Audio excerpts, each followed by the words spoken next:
All the people living on earth were now worshipping idols. It was during this time that Allah sent another prophet, Prophet NUH alayhi salam, to guide the people back on earth.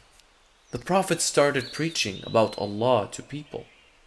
"Fear Allah and do what Allah says," shouted the prophet to everyone. But the people didn't care and they ignored him. The prophet didn't lose faith and continued with his mission. But the people continued worshipping the idols. But the prophet was very patient. "Don't you understand that it was Allah who created this whole world?" shouted the prophet. "It was Allah who created the sun, the moon, and the stars you see in the sky. He created the rivers, the mountains, the trees, and everything that you see around. He did this all for you and you alone. Then why are you not showing him any respect? Why are you worshipping these idols?" The people were now starting to get irritated with this old man. "Who do you think you are? You are just another man. We think that you are lying. Go away and leave us alone," they told him. But not everyone ignored him. Some people thought that the prophet was saying the truth. Most of them were weak and poor. When they listened to the prophet, they realized that they were committing a sin by worshipping the idols. Now there were believers and non-believers on earth. Those who worshipped Allah subhanahu wa ta'ala and the others who continued idol worship. The prophet continued preaching to the people for many years, and the disbelievers couldn't stand the prophet any longer. "If you don't stop preaching your lies, we will stone you," they shouted. But the prophet ignored them and continued preaching to people day and night. The disbelievers started throwing stones at the prophet. He was even beaten with sticks. "You are no different from us, and why should we listen to you? I'm telling you the truth," the prophet pleaded to them. "You are committing a sin by worshipping the idols." Many years had passed. Nuh alayhi salam was disappointed by now. Even after calling out to the people for hundreds of years, only a handful of good people on earth listened to him, whereas the number of disbelievers kept growing and growing. One night, when the prophet was offering his prayers, Allah spoke to him. "Don't be sad, Nuh," God said to the prophet. "You have done what you were asked to. I am going to punish all the people on earth for their wrongdoings. Everyone on earth is going to die, except the Muslims and the animals," said Allah subhanahu wa ta'ala. At the first step, God then asked the prophet to plant many trees. Nuh alayhi salam didn't understand the reason behind this, but he listened to Allah and started planting trees as he was told. He also sought help from the good Muslims, and they helped him. After many years, Allah spoke to the prophet again. This time, he asked the prophet to start building a ship.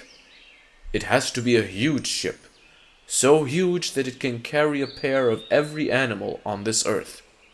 "What is a ship, and how will I build a ship?" thought the prophet. No one had ever made a ship before. God gave him plans for building the ship. The prophet started making the ship with the help of malaks. No one knows the exact size of the ship. Some say it had a length of 600 feet, and others say it had a length of 2,400 feet. Whatever it was, the ship was so huge. The prophet's children helped him in building the ship as well. The prophet selected the mountains far away from the city to build the ship. Then they started building the ship. They needed wood to build the ship. Remember the trees they planted more than 100 years back? Yes, they cut down those trees for wood. Then they started building the ship as per the plan. The men worked very hard, day and night, to build the ship. When the disbelievers saw the prophet building a ship, they started making fun of him. You are such an old fool, they said. You are building the ship on top of a mountain. But the Prophet kept calm and continued with his work. The people didn't know why he was building such a huge ship. They thought that he had lost his mind. After many months of hard work, the ship was finally ready. One night, Allah told the Prophet that he was going to flood the earth soon. How will I know? Will you be sending a sign? Asked the Prophet. God told him that the day when he sees water coming out of the stove in his house, he will start flooding the earth. The next day, the Prophet was surprised to see a long queue of animals outside the ship. They had arrived in pairs, one male and a female. There were elephants, giraffes, lions, rabbits, parrots, and all other animals. The ship was soon filled with all variety of animals and birds. One day, while the Prophet was at his house, water started coming out of the stove. "This is the sign I was waiting for," said the Prophet. He knew that the time of the flood had arrived. It had started raining outside as well. He ran out and called all the good Muslims who helped him build the ship. He asked all of them to board the ship immediately. The disbelievers didn't understand what was going on, so they kept laughing at the Prophet. "Look at the old fool," they said. "This is just normal rain. He looks so terrified." The Prophet ignored them and asked his wives and sons to board the ship quickly. Everyone obeyed him except for one of his wives and her son, who did not believe in the Prophet, and neither did they help him in building the ship. "I will save myself from the water," his son said. "Don't worry about me," said his wife. The Prophet pleaded with them, but they did not listen. The water levels had gone up by now, so the Prophet ran to board the ship. A terrible flood broke out, and the water levels began to rise rapidly. The people now realized that the Prophet's warnings were true. They ran toward the mountains to save themselves. The Prophet saw his wife and son climbing a mountain. He shouted to them, "Come and board the ship! Save yourself!" But they ignored him and climbed to the top of the mountain, thinking that they could save themselves.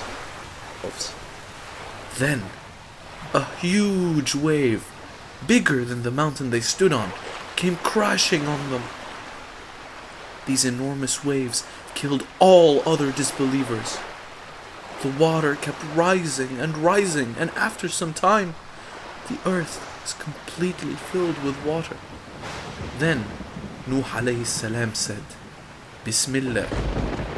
When the Prophet uttered these words, the ship started moving.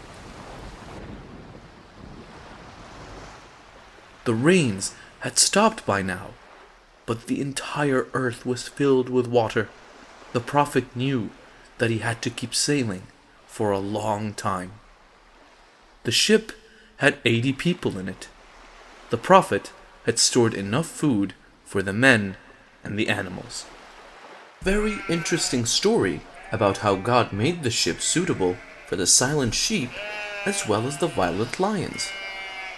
The lions were down with fever when they boarded the ship. They lay down all the time, and that's how the sheep were saved. All the violent animals were down with some or other sickness. There was a lot of trouble with the rats, though. They were everywhere, destroying everything. They really were the troublemakers. The Prophet prayed to God, and it was then that Allah created the cats. The cats hunted down the rats, and after some time, the rats started behaving as well. Allah subhanahu wa ta'ala solved many other problems in a similar way to help the Prophet.